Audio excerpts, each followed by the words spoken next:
veía la etapa de ámbito financiero, me pareció una etapa interesante porque decía son 48 horas clave, ¿no? Hay una reunión con la CGT, después una reunión con los empresarios mañana, a la tarde una reunión con la mesa de enlace y después lo que te decía de Guzmán.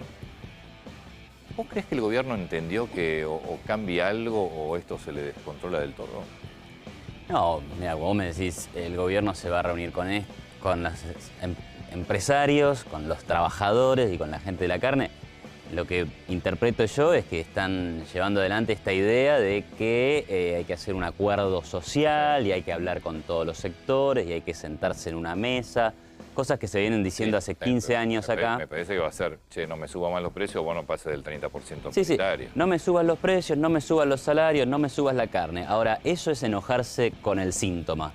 Es como ir para repetir una frase muy cliché, como ir al termómetro y decir, me da 41. Bueno, a ver, ¿cómo hago para que me dé 40 modificando el termómetro? No, tenés que modificar lo que mide el termómetro. Entonces, enojarse con el precio de la carne, enojarse con el asalariado que dice yo quiero un 40, un 35, un 50% de aumento, porque viene tremendamente castigado el salario real en Argentina, es pelearse con los síntomas y no pelearse con las cuestiones de fondo, ¿no?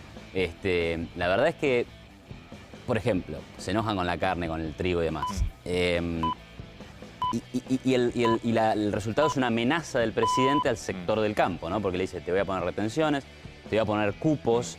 Yo entiendo que ahí los economistas que asesoran al presidente parece que han leído los libros al revés. Sí, ahí te pregunto, porque la frase del presidente es, tengo estas dos herramientas, son las únicas dos herramientas que tengo y si las tengo que usar, las voy a usar. La semana anterior, Cecilia Todesca Boca había también anticipado algo que uno suponía que estaba hablado con el presidente. ¿Son esas dos únicas herramientas que vos tenés para que los precios de lo que son los productos del campo no estén en tu mercado al precio dólar? Mira, acá hay un error enorme de parte de los asesores del presidente, que es pensar que nuestro problema es exportar carne, ¿no? Entonces dicen, bueno, como nosotros exportamos carne y la gente fuera del país quiere comer carne, entonces nosotros también queremos comer carne, pero se la llevan los de afuera. Entonces suben los precios porque la exportan. Pero la verdad que no es así. La carne tiene un precio en general que va a tender a ser el mismo en todos lados del mundo, ¿sí? Si algo vale, en algunos productos pasa esto, si algo vale $10 acá, vale $10 en todos lados. Entonces, si nosotros importáramos la carne, también habría que pagarla más caro si es que el precio de la carne sube. Sí, pero tenemos la maldición de producir alimentos, como había dicho una economista del gobierno. Fíjate vos, y encima ahí también hay una enorme contradicción del propio gobierno. El único sector, y esto me pongo en la lógica del gobierno, no en mi lógica, el único sector que trae dólares netos a la Argentina es el agro, exportando. Y es el propio gobierno el que dice que el problema de la Argentina es la falta de dólares. Ahora, también le parece una maldición exportar. O sea, la contradicción es muy grande. Pero volviendo... ¿Vos crees que no lo saben o que es un mensaje? Porque también, digo, yo te pongo este mensaje, hay un sector de la población que lo va a creer, sigo culpando al campo como lo hago siempre, los precios de los alimentos están caros porque me los venden al mismo precio de afuera. ¿Realmente crees que no saben los economistas?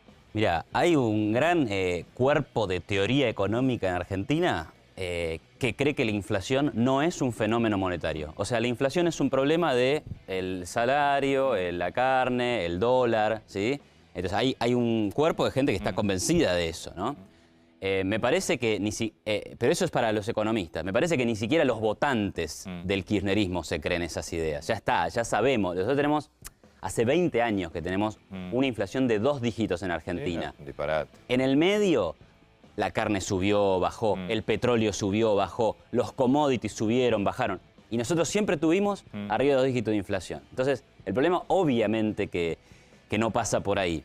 Alimentos y bebidas, que ahora supuestamente es el culpable de todo esto, tiene una suba acumulada el año pasado de 9 puntos. La inflación fue 34.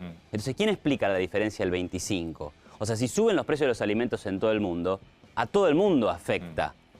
Pero Brasil tiene 3% de inflación, Chile tiene 2% de inflación, ni hablar de Estados Unidos, bueno, los países y en todos los países, en realidad, en todos los países, en la mayor parte de los países, vos vendés a precios, es un commodity. Exacto, es un commodity, son precios internacionales. Entonces, ahí volviendo a la cuestión.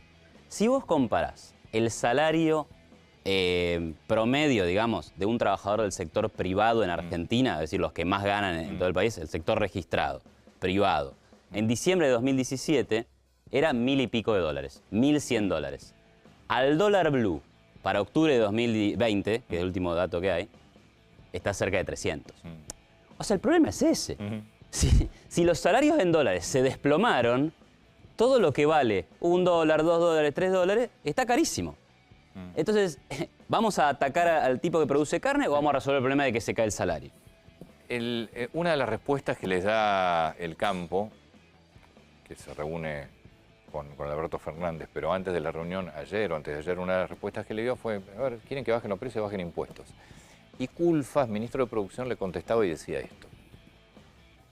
Esta idea de que se está bajando impuestos se soluciona el problema, y la verdad es que no hemos encontrado esa. No ha sido así. Lo hemos visto en el gobierno de Macri, que se bajaron retenciones, después sobre el final se eliminó el IVA alimentos. Nada de esto funciona sin una estrategia integral. El gobierno de Macri pensó que el problema de inflación era de lo más sencillo que tenía para resolver. Pensó que era un problema que se arreglaba con una política monetaria muy restrictiva, subiendo tasas de interés, y el resultado estuvo a la vista, ¿no? Entregó el país con el doble de inflación de la que había recibido. Nosotros trabajamos de otra manera, somos un gobierno de diálogo, desde el principio lo hemos marcado, pero ante todo somos un gobierno... Es básicamente el concepto principal de la respuesta que le va a hacer a la gente de acá. Bueno, acá hay dos cuestiones, ¿no? La primera es, bueno, se bajaron impuestos y no funcionó. La segunda es, la política monetaria fue dura y no funcionó. Sobre el se bajaron impuestos y no funcionó, más o menos. O sea, se bajaron las retenciones, el trigo, creció la producción, en carne también te fue muy bien en términos de producción, que en definitiva es lo que necesitas. Necesitas producir más cantidades de alimentos para que en definitiva eventualmente bajen los precios. Ahora, si vamos a esa lógica de esto funcionó, esto no funcionó, bueno, no está funcionando nada en la Argentina hace... Además, 50 años, datos duros. Sí. Ahora amenazan con subir las retenciones. Las retenciones a la soja estuvieron en 35% durante casi todo el primer, segundo y tercer kirchnerismo. Ahora estamos en el cuarto. Y la inflación acumulada fue 1000%. Y de vuelta, hace 20 años que tenemos 2 dígitos de inflación. O sea, tampoco... el problema de la inflación no se va a resolver ni con retenciones ni sin retenciones. O sea, no es un tema impositivo la inflación. Y me acuerdo este discurso que había hace un tiempo, ¿no? En el mercado central las cosas son baratas. Sí, en el mercado central las cosas son baratas, pero también hay inflación, ¿sí? O sea, la inflación es el proceso en el cual año tras año las cosas suben. Igual el tema de las retenciones, vos sabés que no, primero no le creo nada al gobierno que sea para desacoplar los precios. Yo creo que para recaudar con una administración pública que está completamente desfinanciada, completamente sobregirada. Es un tema de recaudación. Bueno, tiendo a coincidir, la verdad. Y el argumento que se vende es esto es para cuidar la mesa de los argentinos, cosa que en definitiva no va a terminar ocurriendo. Pero sí, es verdad. En el momento del conflicto con el campo, 2008, ¿no? Cuando fue, digamos, el gran conflicto de Cristina y las retenciones móviles, la explicación era esa, o sea, un déficit fiscal que venía creciendo, habían estatizado las jubilaciones, seguía faltando caja y querían hacer caja. Hoy tenés un contexto favorable de commodities y hay una caja para atacar que es al productor de productos agrícolas. Iván, muchas gracias. A vos, muy atento, permiso.